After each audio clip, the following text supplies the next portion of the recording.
This show is brought to you by Millennium Tree Stands. Welcome to Rally Hunt Club. This episode, we're up here watching our fence, our electric fence, not working very good. So we're up here whispering, it's almost dark, watching the deer come in. So stay tuned for this episode.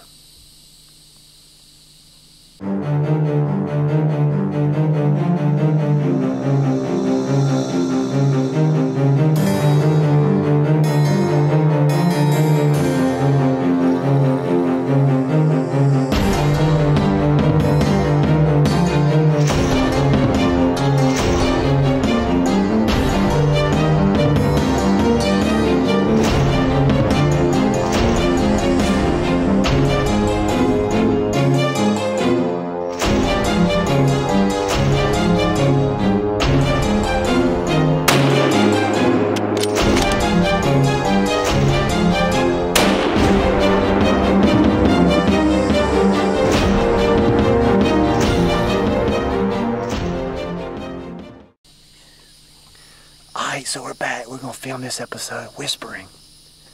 Now, I'm up here with my son, and I got some videos of our fence. Apparently, it's not a very good design. Don't quite know what's wrong. They can jump over it. They can jump over it. And it barely shocks you. It barely shocks. So my 12-year-old's diagnosing a problem with the fence. We ain't quite decided yet. I haven't watched all the videos and photos yet. But apparently, it ain't working on these Georgia deer. I don't care what the experts are saying, but it's just not working on the Georgia deer. So, stay tuned. I'm going to be back in the office. We'll look through some of these videos. I'm going to give you some comments. But I just thought I'd bring this to you. We're out here sweating and laughing, and it's pretty pitiful. So, let's switch to the office, and let me tell you what's going on with the fence and what's really not going on with the fence. So, stay tuned. As you can see in that video, Tad and I were having a real good time up in that tower stand. It was a little hot, and you know, we were making fun of how our fence failed, but you know, in the big picture, it's not real funny the amount of hours we spent trying to keep those deer out of those 3 acres of iron clay peas. So let's look at some of those videos. Maybe I won't cry, I won't scream. But anyway, this video, you just see the deer just jumped over the fence. Not a big deal. I'm gonna go over that in a minute as to the concept of the design. Here's another one. The offset design is supposed to cause psychological problems where the deer don't think they can jump over it. And matter of fact, we're not even supposed to have that 3rd string up. It's just supposed to be those 2 strings. As you can see, it's not bothering the deer. The deer is just jumping in there, going up and down the rows, eating the peas, showing, you know, eating the iron clay peas in that video right there. So, see what the next video is.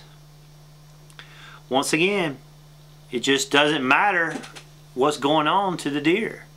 They are gonna get in there. So, as you can see in this video evidence of what's exactly going on. You know, we put this fence up twice the last 2 years. The first one we put up in a 5-string configuration, which is more consistent with how they do it with cattle. And sure enough, it really didn't bother the deer. They were jumping through it. Now, some people say we didn't have enough charge. Well, we've got the standard charge, the intermittent charger that pulsates the charge out, and it's hooked to a car battery. Now, it might not be as powerful charge as what you would get if you stick it straight into 110, but it's still supposed to be enough according to the literature. Now, I'm not going to mention any names, but there's a guy that did some research. He said this is supposed to work. It was more psychological. Matter of fact, I printed out his paper and read what it said, and that's exactly how we did it by. And then there's another guy that I like watching his videos. He swears by the offset design. And there's a couple of fence manufacturers, I'm not going to name them any names or not neither, that say this design would work. Now, it might work. It just won't work on my Georgia deer. And it could be a couple of reasons why. One is they beat it last year and they don't fear it. Another one is, you know, they don't care. They want what's inside that fence. Tad and I did watch one deer came out, and he walked up to the fence, and he actually took his nose and touched the wire, and he bolted off. He ran off. So the fence, he knows the shock's going to be there. It was a little bitty buck. The other ones, you can tell when they walk up to the fence, they know they're going to get shot or whatever, because they run and get a good jump, or they make sure they don't hit it. So they know the consequences of the fence being there. It's just they don't really care. They want what's inside that fence. I was talking to Chuck, and we've debated this back and forth.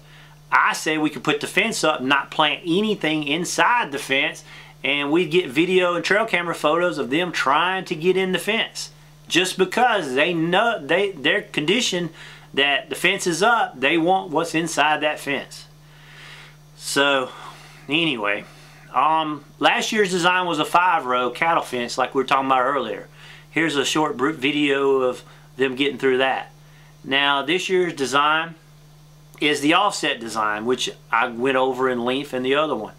And you know, you just saw a video of that. We put that fence up the same night those deer were in that food plot, and the fence was the 100% exactly right that moment, and they had already jumped over and got inside that food plot. The battery was charged on the charger, the current was flowing through the wire, all the wire was not grounded, it was up, and they still beat us that very first night.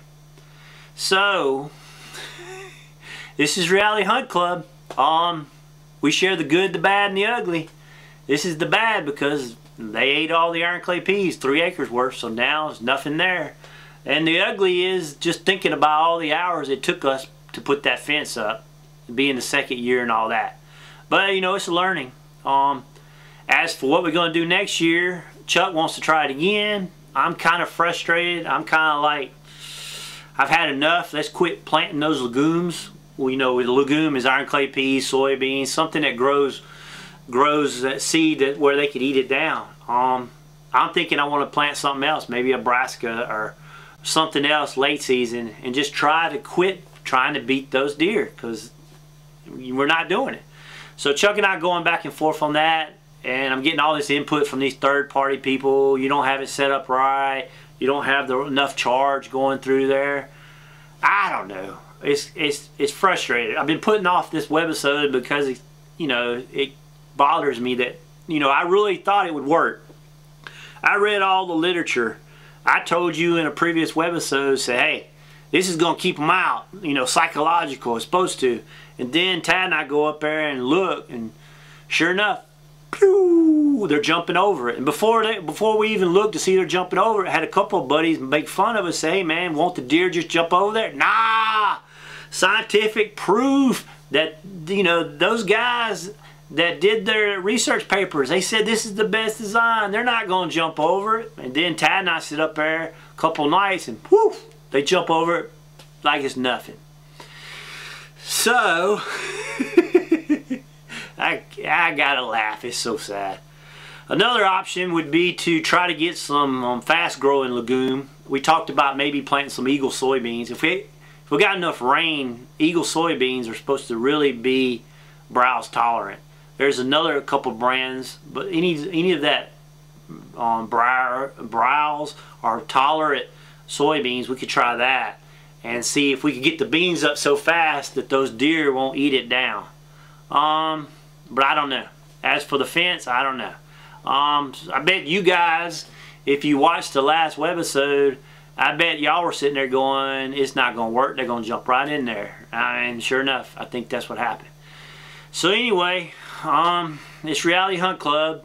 We've had some good discussions about this fence.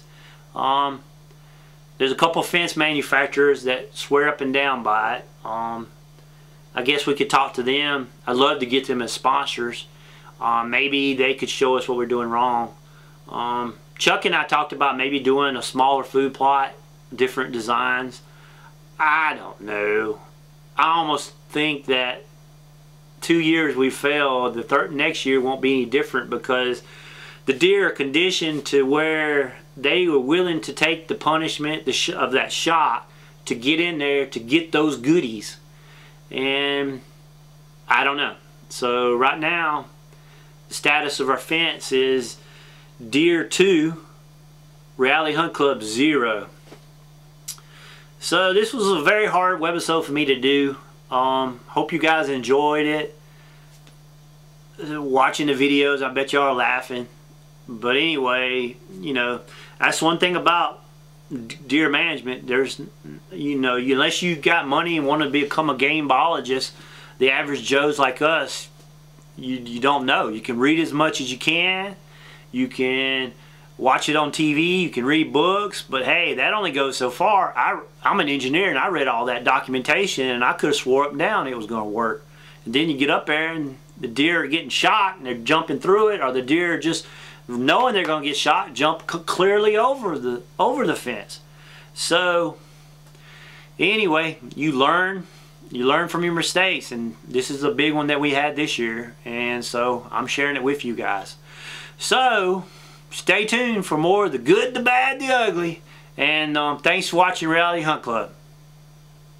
If you like this show, check out our other shows at hunt365.tv.